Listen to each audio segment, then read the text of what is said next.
Horizon TV, the beacon for the nation.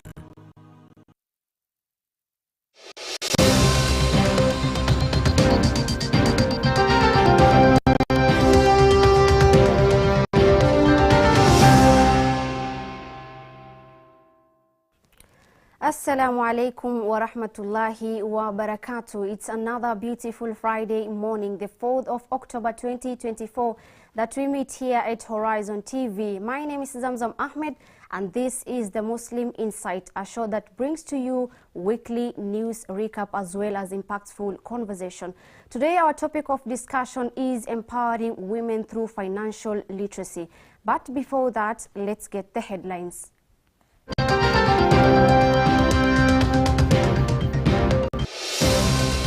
The new development that we have just received is that the housing is going to be undertaken by the service provider. New changes for Hajj. Saudi Arabia to take charge of pilgrims' welfare, including feeding and accommodation from 2025.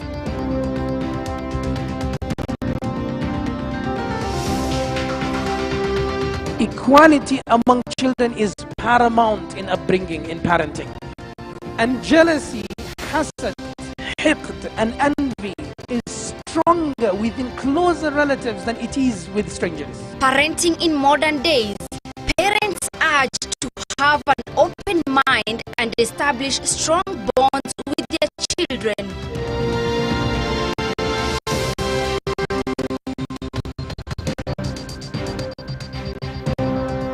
Orphaned by war. Over 17,000 Palestinian children killed in Israeli war on Gaza, with over 26,000 others orphaned.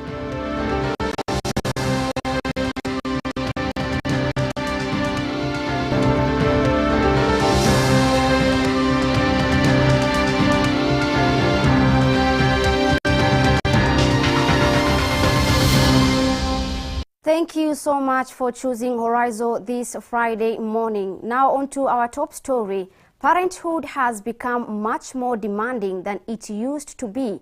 Today, parents have to increase the amount of time, attention and money they put into raising children. This is according to Sheikh Abdul Rahman Isaac, who, while addressing the Muslim faithfuls during the Friday sermon at Jamia Mosque, Nairobi, on the bringing up of children in today's challenging environment, said, parents have the responsibility of nurturing their children with love and guidance.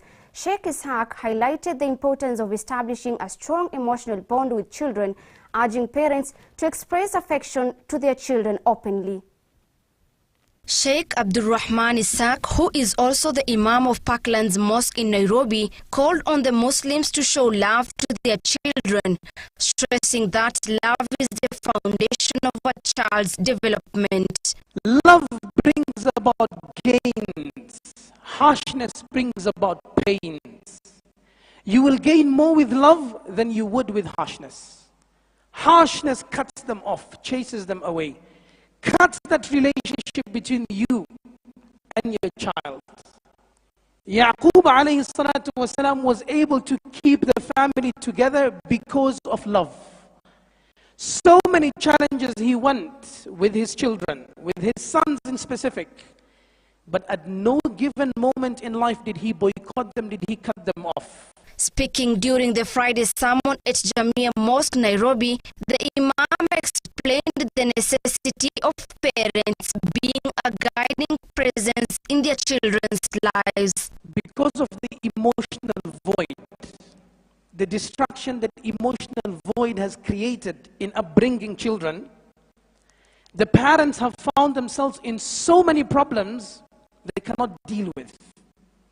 These problems could have been solved by simply kissing your child, by simply sitting him down, having a one-on-one chat with him, a statement of compassion, a statement of empathy, a statement of sympathy, an affectionate statement from your heart to their heart.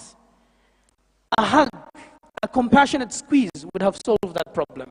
He encouraged parents to engage in open conversations, creating an environment where children feel safe to share their thoughts and concerns. If you want to bring your children upon Islam, you have to have a relationship of trust. Our children have to have that safe space with us. They have to have that space to come and tell us, Dad, my beloved Baba, my beloved Abu, this is what I'm going through. And you have to have that relationship to listen from him and to guide him accordingly. Addressing the challenges posed by modern society, Sheikh Isaac urged parents to maintain a close relationship with their children, highlighting the need for trust and communication. Equality among children is paramount in upbringing, in parenting. And jealousy, hasad, hiqd, and envy is stronger within closer relatives than it is with strangers. If I give an example of the wealthiest man on earth, are you jealous of him? You don't even care about him. But if I tell you your brother is making millions, it will pain you. My brother, the one I grew up with, I'm the one who schooled him. I'm the one who gave him the first job that he had. And Shaitan will give you 1,000 excuses. Jealousy is easier to be ignited within close relatives than it is with strangers. The Imam urged parents to be considerate, especially when dealing with the youth, whom in their young lives have been through a global pandemic, economic downturn, climate disasters, numerous political and societal crises, and jobless, saying strong family bond can serve as a protective shield for the youth. You might be intellectually superior to the trends of your time, against your father, against your mother. You might be knowing much more than your parents. But one thing for sure, dear children, you cannot beat your parents when it comes to intuition. That is something that Allah subhanahu wa ta'ala has given them, not given you. And He will give it to you when you become a parent. You can intellectually outsmart your parents, but you cannot beat their intuition. Sheikh Isaac called on the parents to have an open mind as they work on nurturing a supportive environment for their families. Moving on to other stories on matters of health, the Ministry of Health is conducting a 5-day polio vaccination campaign that started on October 2nd and will end this Sunday, the 6th, 2024. Addressing the press on Monday, Principal Secretary for the State Department for Public Health and Professional Standards, Mary Muthoni, said the campaign is targeting about 4 million children in 9 high-risk countries for polio vaccination after a few cases were reported in the country. The campaign will aid in boosting population immunity among children. Maria Musa has more report. Polio destroys people. Polio dehumanizes. Polio does not give a person, a child, a chance to live to their full potential. And you're lucky if you survive it like me. But unfortunately, it's a lifetime encounter. It's an adventure that is not nice. The campaign comes after the ministry detected an outbreak of vaccine-derived poliovirus type 2, first detected in 4 children living in Kakuma refugee camp in Turkana County. The preparation for the polio vaccination that will take place from the 2nd of October to the 6th of October. It is important to note that the upcoming supplementary immunization activity aims to reach a culminative total of 3,843,275 children. And this includes the 2,021,000 663 children under the age of 10 years and 1.8 children under the age of 5 years in the 9 high-risk counties.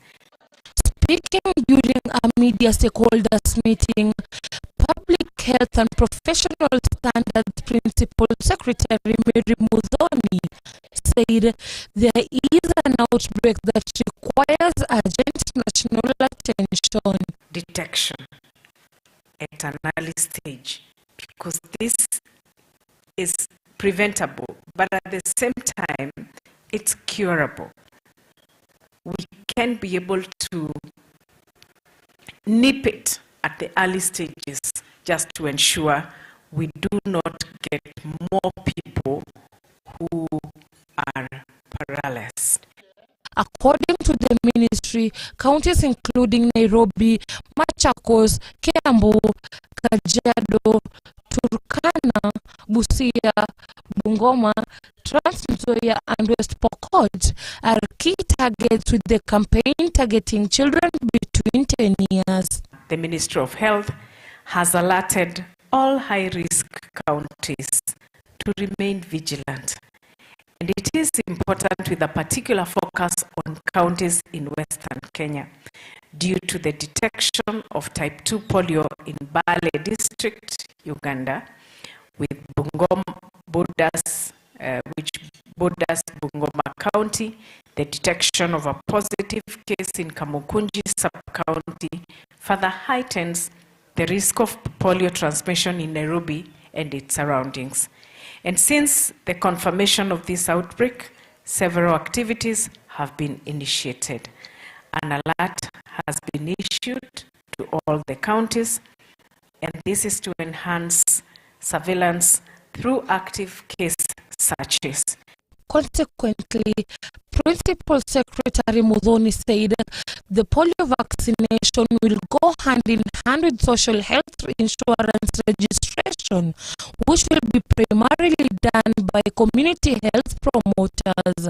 And the basic issue this week is registration to Social Health Insurance Fund, to Social Health Authority, registering with Social Health Authority for Social Health Insurance Fund, because this is the way to go. Should you not curb all these issues at the household, then you will need to visit a health facility for treatment. How do you get treated when you will not have your social health insurance card? It is important that this week we register and register in large numbers. This drive, jointly being carried with the Ministry of Interior, has so far registered over 2 million people. Reporting for the Muslim Insight, my name is Mariam Sa. Thank you so much, Mariam Sa, for that report. Now, in other news, Muslim chaplains drawn from the Kenya Police Service, Administration Police Service, Directorate of Criminal Investigation, Prison Service and National Youth Service held a forum on Wednesday at the prison headquarters in Nairobi to deliberate measures to tackle issues facing Muslim police personnel. According to Chief Imam Administration Police Service Sheikh Abdul Rashid Obado, Muslim police personnel face various issues that may negatively impact their work, their faith and family life, urging them to seek aid at their various services chaplaincy. As uniform discipline services, we have realized that problems that facing our police officers are common. They cut across board. And because of that, we've come together to see how we can handle this problem. So mostly the challenges we are having is one of drug and substance abuse, which we have come to realize that most officers, even our Muslim brothers, engage in such activities which are not good, and we are here to see, to come up with ways and means on how we can help them on that. Secondly is the issues of marriages and family issues. It has come to our attention that there's a lot of talaka within Muslim marriages, and we need to do something about it. and see how we can help these marriages, inshallah. Then again, there's a vice of loans, and we know in Islam loans are haram, but we find even our Muslim brothers and sisters are engaging in taking loans, which affects them a lot in their life and their development as individuals, and even in their faith. We have challenge of mental wellness for police officers due to the challenges, working conditions, and nature of their works. They are being affected psychologically. So we have mental health problems, psychological problems among our police officers. One of the strategies that we can put in place is capacity building. We train our special workers, because we have, every station we have a special worker, an imam, that is on psychosocial counseling. That is the strategy, that is the knowledge, the skills on counseling, psychology, and also, of course, we are doing the spiritual counseling. So that is the method. Immediately we can have maybe a well-wisher, a support from maybe a donor, a well-wisher who can facilitate us on this training for our imams. Switching gears, the India and Middle East Expo opened its doors at Diamond Plaza in Parklands, Nairobi, attracting hundreds of visitors eager to explore a wide range of products and services from two of the most dynamic regions in the world.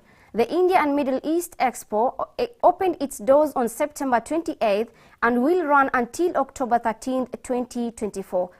It is the 5th expo in Kenya. Former Principal Secretary, State Department for Fisheries and the Blue Economy, Professor Japhet Ntiba, officially opened the 17-day event, stating that the expo plays a big role in advancing the country's economy. This is one way of getting people to participate in trade, participate in sharing, participate in opening the world borders, and participating in internationalism and creating peace and diplomacy in the world. The expo, which showcases goods from India and the Middle East, features a variety of products including textiles, jewelries, spices, electronics, and home decor, among others. Because we have been trending for a long time with India, the Middle East, through the monsoon trade winds. Yeah?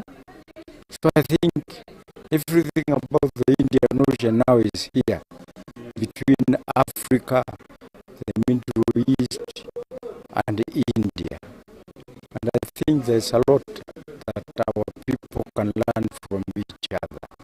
Speaking to the Muslim Insight, Muhammad Inam, the organizer India and Middle East Expo, said the expo provides an opportunity for both local and international businesses to collaborate and exchange ideas. Several countries is participating here, and we are Turkey, Iranian products, Egyptian products, we have Kenyan products, we have several products from different countries, and this all belongs to handmade things. So who people do handmade from their countries, they bring their goods to sell here to promote their country's stuff. In addition to the business opportunities, the expo has provided employment to over 60 Kenyans who are assisting with logistics, customer service, and event management throughout the duration of the expo. This, according to former Principal Secretary Professor Jaffet, is part of the broader effort. The expo is seen as a good gesture that the Kenyan economy is growing at a high rate, and also it plays a crucial role in building international ties while boosting the local economy. Reporting for the Muslim Insight, my name is Miski Samo Edin. Thank you so much, Miski Samo Edin, for that report, and sorry for that technical hitch. Elsewhere, over 17,000 Palestinian children have been killed in Israel's ongoing war on the Gaza Strip since last October. This is according to local authorities. The report indicates that over 26,000 Palestinian children have been orphaned by Israeli onslaught on Gaza. The Israeli army has continued its onslaught on Gaza, taking the overall death toll to over 41,000 people since October 7, 2023. According to the Ministry of Health, over 25,973 Palestinian children now live in Gaza without one or both parents due to the Israeli aggression. Over 16,859 children, including 171 infants, have been killed in the Israeli attack since October 7, 2023. The United Nations Children's Fund, UNICEF, has repeatedly warned that Gaza's children have endured unimaginable horrors under relentless Israeli attacks. Israel has continued its brutal attacks on the Gaza Strip despite a United Nations Security Council resolution calling for an immediate ceasefire. Over 41,600 people have since been killed, mostly women and children, and over 96,200 others injured. The Israeli onslaught has displaced almost the entire population of the territory amid an ongoing blockade that has led to severe shortages of food, clean water, and medicine. Israel faces accusation of genocide at the International Court of Justice for its actions in Gaza. Salma Salim, The Muslim Insight. Last but not least, the Kenya Hajj Mission under the Supreme Council of Kenya Muslims has announced that the Saudi authorities will from 2025 take charge of feeding and accommodation of pilgrims in Makkah and Medina. In an exclusive interview with Horizon TV, SUPKEM National Chairman Al-Hajj Hassan Olenado said authorities in Saudi have introduced new policies to be implemented by the Saudi companies of pilgrims establishments known as the Muassasa under the supervision of the Saudi Ministry of Hajj and Umrah. The move aims to streamline and improve the services for the pilgrims during the Hajj session. I leave you with this report as we prepare for our second segment. In the second segment, conversation, the big conversation on empowering women through financial literacy. Stay tuned. That's after this. This year, the new development that we have just received is that the housing is going to be undertaken by the service provider, that is Mutawif, which means the limitations are now the agents will not have an opportunity of sourcing the housing, because what the ministry wants, they want one contract for housing. They don't want many contracts. For example, last year we have over 30 contracts, housing contracts, because sometimes one agent has two contracts from different houses. Yeah. But this year is different because all the contracts has to be signed by Mutawif. So what we are going to do is actually to explore ways and means on how then we can work with Mutawif to identify the areas that we want our Hujjaj to stay. Then from there, the Mutawif will be able to sign the contract with the owners of the houses. That is the contract that we are going to use to produce the visa. Because without that, you will not be able to access the visa. So it is important for Kenyans to realize that that is the change that has been introduced by the Kingdom of Saudi Arabia, that we are now going to have the service company sourcing for the housing on the other side, so that it's not again something in our hands that we can be able to decide the way we have been doing. What we are also been what has been also been emphasized this year is the issue of the airlines. We have been having challenges in the number of airlines that we are using. The government of the Saudi Arabia are actually advising that it is very, very important that Hujjaj use one common traveling arrangements so that they don't have so many ways for the purposes of their safety and also accountability purposes.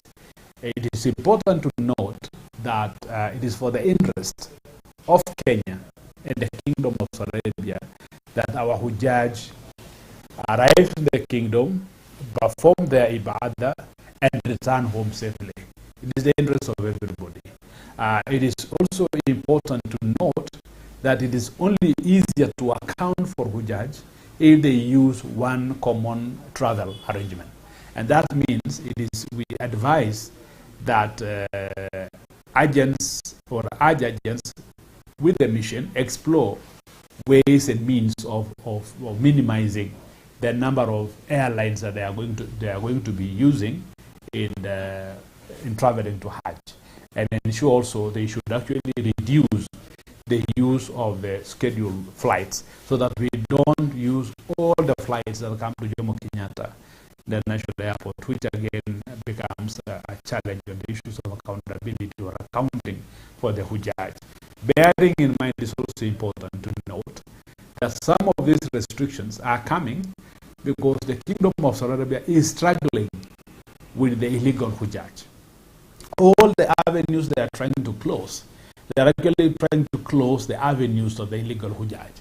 And that is the reason why they are introducing all these measures, because illegal Hujjaj are Hujjaj who travel to Hajj without proper documents. Then they are actually going to use the services that are being paid for by other Hujjaj. Because when you go there without the visa of Hajj, it means you are going to use the money and the space of the people who are paid up. For example, if Kenya last year we have 3,300 Hujjaj, whom we paid for both for Mina services and Arafah. Note that we are only supposed to receive 3,300 plates or packages of food at any given time. But if you have an extra, for example, an extra 50 people, where are you going to get the beddings for the 50 people? Where are you going to get the food for 50 people? Where are you going to get the transport for 50 people? And where are you going to get the travel, what do you call it, the transportation means for the 50 people? It means these 50 people will be grabbing the spaces for the 3,300 people who are paid for this Hajj. And the 50 have actually not paid. Maybe they have paid some scrupulous agents and who doesn't care to note that the comfort of the people who have actually paid for these services. And this is what the Kingdom of Saudi Arabia is trying to do. Because the moment they restrict the issue of the accommodation, they'll be able to start accounting people who have come on board. Because there is no way, if, for example, if they take charge of the housing, then it's going to be very difficult. You cannot have a possibility of having an extra person in the hotel. That will going to be minimized and or completely eradicated. So they are now going to have to be sure that if Kenyans have 3,000 people, the ministry, through the Mutawif, will ensure that we only have 3,300 beds for Kenyans in the hotels. So there'll be no monkey basins where you'll be able to introduce, you'll have your 2, 3, 4 friends, another one will be having 6, 7, another one is having 10. That will not be there because from there, these people are being accounted for by the services that are being provided by the service provider. So, and I want to urge all of us that anything that is being introduced by the government of the Kingdom of Saudi Arabia based on the Vision 2030 of that country, is based on the principle of making Hajj comfortable for Hujjaj. That is the intention. And whatever thing, introduction that any idea, any new strategy they introduce, our responsibility as the missions, because it's not about Kenya, it's about the Hajj missions across the world. It is our responsibility to support, because at the end of the day, it is actually intended to make our work easy and comfortable to all of us. And I want to urge the Kenyan Hajj agents to appreciate and find a way of working within the arrangements that are being given by the Kingdom of Saudi Arabia, because of course Hajj is in that country, and it is our responsibility to ensure that we follow the guidelines, the regulations, and the laws that govern the performance of Hajj on the other side. We have no, ours is actually, our field of playing is very limited. Ours is only to identify the Hujjaj, facilitate the process, and ensure that we move together in unison, and we pray to Allah to accept our ibadat. Otherwise, we should not get involved in other things that are based on the guidelines that have been given. And finally, I want to urge the Muslim scholars, especially the imams in mosques, as we approach Hajj, it is important that we use the minbar to educate Muslims about Hajj, because Hajj, the way we are treating it, we are making Hajj to be just a normal adventure where people can decide what to do with it, because it is not, you cannot dream of going to Hajj through as an informal way that you just want to find yourself doing the Hajj rituals. I think the Imams have to explain the Hajj that is accepted by Allah is the Hajj that I use the shortcuts to bypass the conditions, to bypass others, and do things which are not acceptable with the country that is hosting Hajj. Is that Hajj going to be accepted? It is something that we need to encourage our scholars, that they really need to speak about it, so that when we prepare for Hajj, we actually know the intentions of going to Hajj, and we know that we meet the criteria of going to Hajj, so that we just don't make Hajj just another trip of going to another place.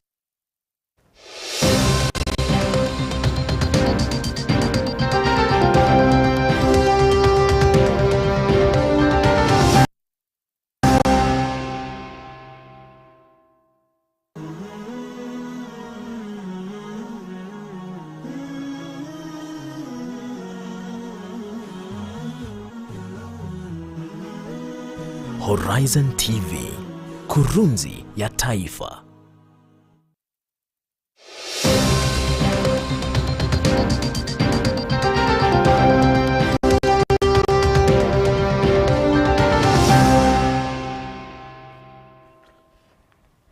Thank you so much, and welcome back for our second segment whereby we engage ourselves in an impactful conversation. And like I told you earlier, or like I said earlier before I took a short break, we are having a discussion on topic empowering women through financial literacy. And in studio, I am joined by Aisha Omar. Next to me on my left side, the founder and director of Ishmar Halal Expo, as well as we have Hamisi Kiwaka, the CEO, or rather the managing director, Ishmar Halal Expo. Assalamu alaikum wa rahmatullahi wa barakatuh. Wa alaikum salam wa rahmatullahi wa barakatuh. Glad to have you here today at Horizon TV. Feel at home. Thank you. How are you feeling today, this morning? Alhamdulillah. MashaAllah. We are talking about empowering women through financial literacy. Again, we've talked about Ishmar Halal Expo. Maybe let me start with you, Aisha. You are the founder, you are the director of Ishmar Halal Expo. What basically is Ishmar Halal Expo all about? Okay, assalamu alaikum. Thank you for giving me this opportunity. Basically, Ishmar Halal Traders Expo is a company that empowers SMEs, women and youth through training, networking, and business training skills. Okay. We are talking about financial literacy, and I understand that financial literacy is the ability to understand and effectively use various financial skills. And somebody is financially literate when he or she is really smart, has a smart relationship with money. Somebody who can use money well, has a good relationship with money. Maybe what specific financial literacy programs or workshop does the Ishmar Halal Expo provide to women business, to women entrepreneurs? Okay, basically as Ishmar, we have our monthly business training forums for women, and we train them on financial literacy, business ethic, and digital marketing. So for financial literacy, we train them on how to save on their daily basis, and also if they are employed, because you find so many vendors who are employed at the same time having small businesses, so that we can tell them on how to go to invest. Apart from the investment, they need to do shares, and also we train them on protecting their businesses by getting insurances, and also we engage them on how to get borrowings through Islamic Sharia compliant processes. Okay. Maybe in what ways? You've talked about training them. Let's talk about networking. Training is also about networking. As the founder, as the director, how does the Expo facilitate networking opportunities for these women in business? Okay, for us, we have our social media handles that we normally boost our page. So when the vendor participate in our programs, we normally, one rule we normally do is we follow one another amongst ourselves. And also even they come to our social media or any training programs or the expos that they normally attend, they get networks through us. Because we don't normally wait for audience to come. We normally also do on a social media handle. That is why we find in all our expos we have free Wi-Fi. We go live and we start marketing through social media, and we also help them. They can get new vendors each time they come to our exhibitions. That is how they network. And also for us, we normally work hand in hand as an agent. Now for small SMEs, we help them. Let's say they call us, we have a contact center number. They call us, say we want food, hair oil, or let's say perfumes. So we refer them directly to our vendors. Yeah, that is why we find most of our vendors supply even out of Kenya. So does it mean like you guys have the contacts of those vendors under the Ishmar Halal Expo? Yes, we have our CRM system called High Level. So we have all our vendors' contacts, email addresses, where they have their shops, because we classify this into three. We have those micro, those are online businesses, and then we have the SMEs, now they have shops, and then the corporate. You find as Ishmar, with corporate, we normally become their agents. Like companies give us target. For them to participate in all our expos, they give us target, and alhamdulillah, we have always achieved the target for us to achieve together, all of us. Okay, something came up in my mind. I'll come back to that. Maybe coming to you, Hamisi, Yes. you are the managing director. Yes. Okay. Maybe in what ways, when you talk about successful women in business, how do you guys identify, or rather, how does the expo, in what ways does the expo highlight successful women entrepreneurs in this halal industry? Thank you so much. That's a good question to ask. Basically, we have so many challenges which are facing our Muslim women. Because first we have to go back to where the challenges are. The first challenge that we face is that most of our women, they don't get that opportunity to do business, especially those who are married. Okay. You find that some of them, they're not even allowed to do business on their own. So as Ishmar, whenever we have our expos, we normally identify such cases.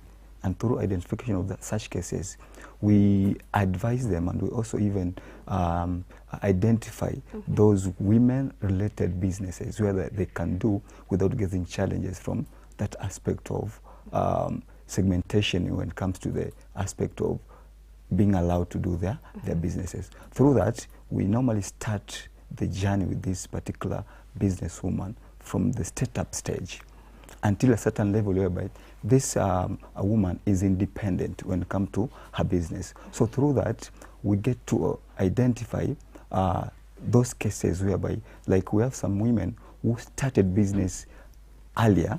You know, we get their stories, how they started, where they go about it, and through that we venture into that. Whenever we have our trainings, you know, we bring together these different cases whereby at least these other women who, like, maybe they are not ready to, you know, in business you must be ready to take risk. Yeah. There's that aspect of there's need of also identifying what kind of business can you do so that you can actually balance with the capital that you have and the business that you're starting. So through that kind of interaction and networking and bringing together different women with different kind of business, that's when it's easier for us to exactly identify, because success is not about expansion of business. Yeah. It's about doing a business which, by the end of the day, there's that aspect of getting profit, okay, and knowing how you can avoid some other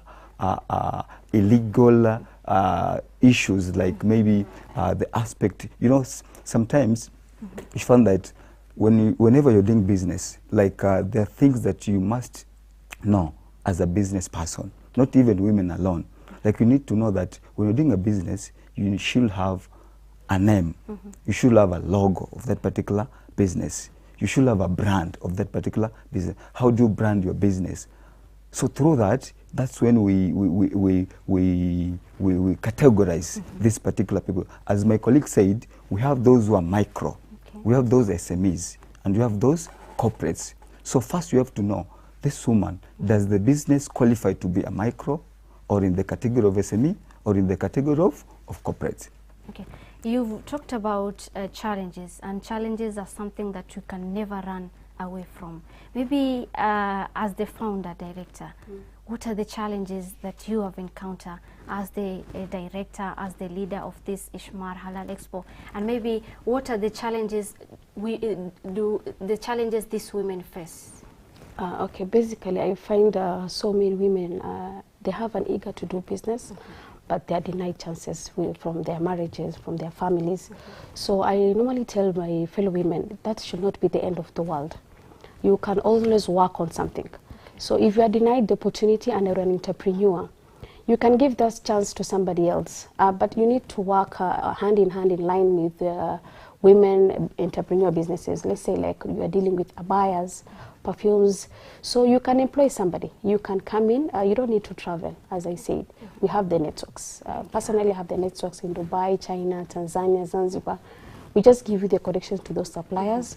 You pay, and you employ somebody, and you stick to your marriage. Okay. It is that simple. Okay. Hamisi, you've mentioned about when a woman wants to start a business, she must have the logo, the idea, and everything. What if this person wants to start a business but don't know how? Now, that's why we are here. I think the most important thing that we need to understand is that business is all about taking risk. So during our trainings, we normally call them Women Business Forum. Okay. We normally invite all women, whether you're a vendor or you're not a vendor. Okay. So whenever you come, we have experts who normally take through these women how to come up with a logo. How do you come up with a name? Because sometimes you don't just start a business with any name. You need to come up with a name which is related with the product that you offer. Okay. You're getting me? Yeah. So through that, we get opportunity for them at least to come clear and highlight their challenges that they have. If it's about where to get money, Aisha is there. She's always there, because we have financial institutions that they can assist them get some small loans to start their businesses. If it's about logo, we have our social media manager who works for that. Okay. She can do you a logo, she can do you a name of the business, she can even advise you the best location for your business depending on the product that you have. Okay. Yep. Talking about financial support, you've talked about loans. You said Aisha is here. She can give loans to those women who want to start business. Maybe how do you do it? And do you guys have a financial partnership? Do you do financial partnership? Yes, we with do. Institutions? Yeah. Yes, we do. Like one thing I always prefer with women, before even you go to loans, we call women table banking. Okay. We have introduced this last month, and we said women should meet, or let's say once a month if they're coming to an expo. So the money it rotates among us ourselves. Okay. So the money is kept on the table, and then everyone needs to contribute his shares. If let's say I'm giving 5,000 and giving 20,000, that money should be in the table. And then we divide it into two. We say one is short calls, short loans, and the second one is long loan. Short loan is like you're taking money this month. If you're taking 15,000, then the next month you should return the 15,000. At least maybe you can do something, but the next month the money is being returned. And then the loan is taking 100,000 and then paying like 8,000 every month. So without an interest. So it's an installment every month, like you pay. Another option that we normally give is, right now we are working hand in hand with KCB Bank, and they give loans to women, but they need to be grouped now. Then those women are given money so that they can and empower themselves in terms of bringing in new stocks to their businesses. You know, other than training, maybe, if I look at a research I did, I can see that vendors' packages. Yeah. Okay. Maybe can you talk about it a bit, other than doing the training? Yeah, we normally have our packages, and we classify them into bronze. Bronze goes to corporate clients. Okay. And then we have the second category is gold. Also gold is for companies. And then the third one is called bronze. Those are for like SMEs now who want to part on their own tables and they do not want to share. And then the last category is for those small SMEs, the micro now. They come in, we give them a chance that they can be able to share the tent and brand their businesses. Okay. Is there any other project you guys are doing in the coastal region with the women? Yeah. Yes. Yeah. Kindly elaborate a bit. Okay, basically, you know, Ishmar is a big family. And as my colleagues say them, it's not about exhibitions. It's not about expo. It's about the journey of empowering a woman has different perception, different perspectives. Okay. So the aspect of expo is just giving opportunity to our clients or our vendors to showcase their products and get to, you know, get new clienteles. But these trainings, basically, it's about equipping with these women with the new skills on how they can do their businesses. You know, businesses now has different dynamics. Yeah. The economy of our countries is developing each and every day. Right now, we are moving to the cottage industry, whereby people are doing businesses at home. You're getting me? So with this, we are trying also to bring in partners through local leadership, financial institutions, and even well-wishers. Okay. Like sometimes we normally conduct our exhibitions whereby the local leadership can sponsor the whole event and our vendors come without paying. So this is also one way of empowering them, because they get equal opportunity to sell and market their products without even paying for those particular events. So basically, we started this journey in cost. Okay. And this journey is all about ensuring that our women are going to be financially stable. And that's why we have like 3 financial institutions that already we've signed MOU with them, whereby our vendors, our women, our youth will be able to get loans starting January next year. Because before you give loans to people, you must have a probation of time whereby you have to gauge them. That's why through our participation in Expo, that's when we build that trust with our vendors. Like we have vendors that we started with them from exhibition, first edition.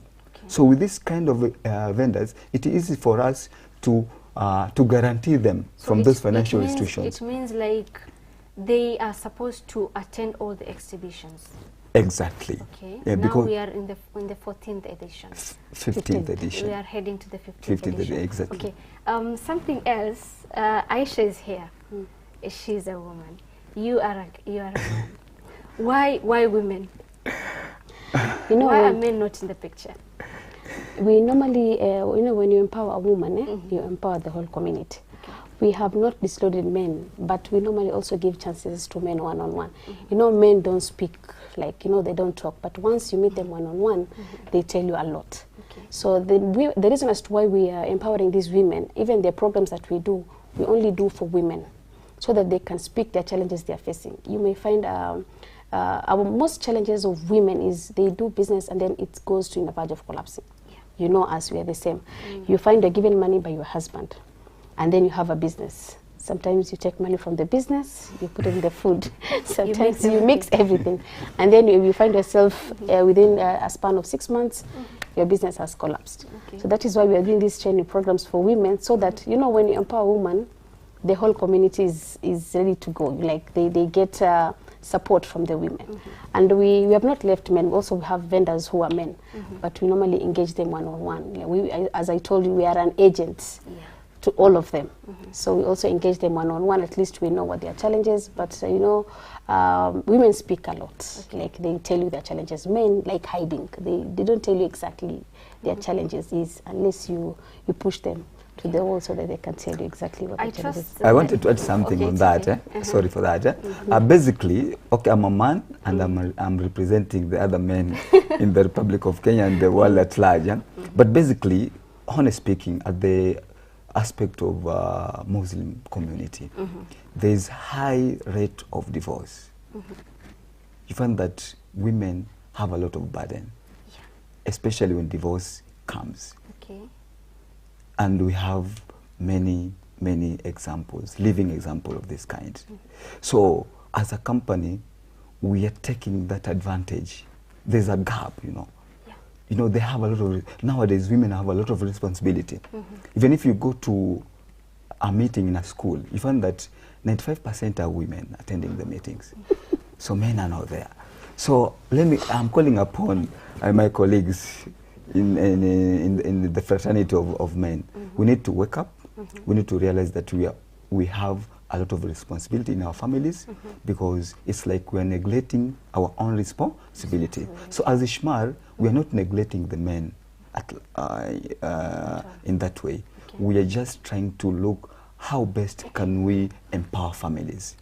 Okay. Women are the managers of the families. So for instance, when you have vendors, because you have about 30% of our vendors are men.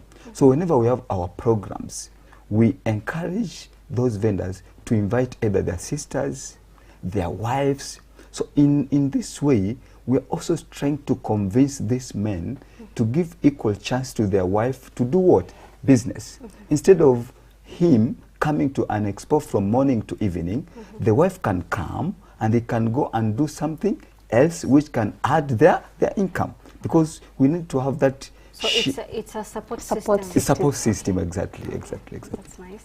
Okay, so I wish we had an experienced person, like for example somebody who has benefited from this expo. But maybe on your end, I trust you have the full information. Yes. Like, can you give us the statistics, or rather the number of women who have benefited through this program, the Ishmar Halal Expo? Basically, Ishmar, we started it in Malindi.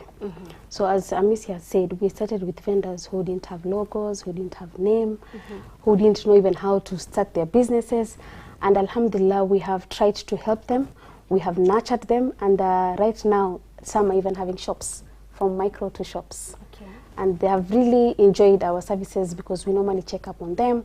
We also check on their social media handle, their database or their dashboards, and we also train them on what time we should post. So this journey has been successful to those who have started with us. Okay. And they have gotten fruits from us. And they have grown such that they have networks. Let's say like Malindi vendors who are selling foods, they supply cookies, snacks to Nairobi.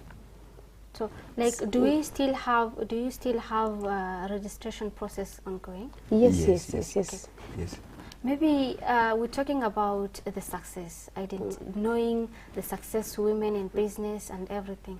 Maybe how do you guys measure the impact of these financial literacy programs? Basically, the aspect here is about understanding how finance is all about. Because when you talk about measuring the success of financial literacy, it's whereby we have a vendor who could not even know how to differentiate between profit and loss. Now this vendor has grown to a stage whereby she is now a corporate vendor, whereby she's having some financial stability, whereby she can even go abroad for bulky, goods. For instance, my partner was in Dubai 2 months back, and some of the vendors equally gave her money so that they can have those bulky, like the buis, the oud and all that. So it's an aspect of a journey whereby we had a vendor who had nothing, because sometimes we have cases whereby somebody can say that I have 15,000. Which kind of business can I start? Can I do? So for us as Ishma, we have to understand, where does this person live? What the challenges do you have, maybe? Like in your family setup, how many kids do you have? Are you married or not? Are you divorced? Because you can maybe you can start a business of like maybe baking. And if you don't have that business ethical, in a way, you may end up consuming all the cakes at home instead of selling them to the clients. So these are the things that we are talking about. The issue of finance is about this person who maybe had a small capital to start a business of like maybe 5,000. Now she's handling hundreds of thousands. That is where we normally measure our impactful literacy. I think you've really answered my question about the resources that are available. You've talked about loan, you've talked about trainings, you've talked about giving them ideas and everything, Maybe to ask this other question, accessibility. Let's talk about accessibility. How do you ensure that this program, the Expo, ensure that its financial literacy content reaches many people, many women from diverse backgrounds? Because when you talk about halal businesses, halal industry, maybe a person might think that because you're talking about halal, this means that it's a certain religion that should be here. Can you maybe talk about that? How accessibility? I think from our research, in fact, most of the non-Muslims like engaging themselves with halal business. Even if you go to these Islamic banks, you find that non-Muslims, equally, they are more in those banks than even the Muslims themselves. The aspect of halal, it's about standardization of businesses within our community. Those things which our religion equally doesn't allow to be respected. Because we believe what does not allowed in Quran is what does not allowed in Bible, according to that. So we want to the non-Muslims also to come in so that they can access loans with either free interest or with interest which is, we can say it's in line with our teachings and all that, not that abnormal interest. And the aspect of interaction, when we do exhibitions, we bring together different families from different diverse, as you put it. So through that, we get opportunity for our vendors to interact and understand their nature of business, their nature of family, and their nature of life. Thank you so much. I know because of time, there's still other programs coming up. But just one more thing before we close. Briefly, tell us about tomorrow's program, because you said you will be having the 15th edition. Oh yeah, tomorrow we are going to have our 15th edition, and Alhamdulillah, we have gotten over 50 vendors who are going to participate and are already prepared. We have done collabo with them, we have done shout out. We also, in our programs, we are starting today by preparing the event right now, and we also do roadshow. We normally move within South C, South B, Nairobi West, just to bring in advertising our event so that we can have the crowd. And also we are already prepared to give flyers to the mosques today. So preparation is already there, and success to all the vendors who are going to come tomorrow. And alhamdulillah, it has been a very successful journey because we are sticked to one area, that is Kenya Water in South Sea. Thank you so much. Really glad to have you here. Thanks. And put some insight on what is happening and empowering women on matters of business. You back at home, what are you doing? You have the money, you have the idea of starting a business. Why are you putting these people to waste? Until next Friday, same place, same time. Assalamu alaikum wa rahmatullahi wa barakatuh.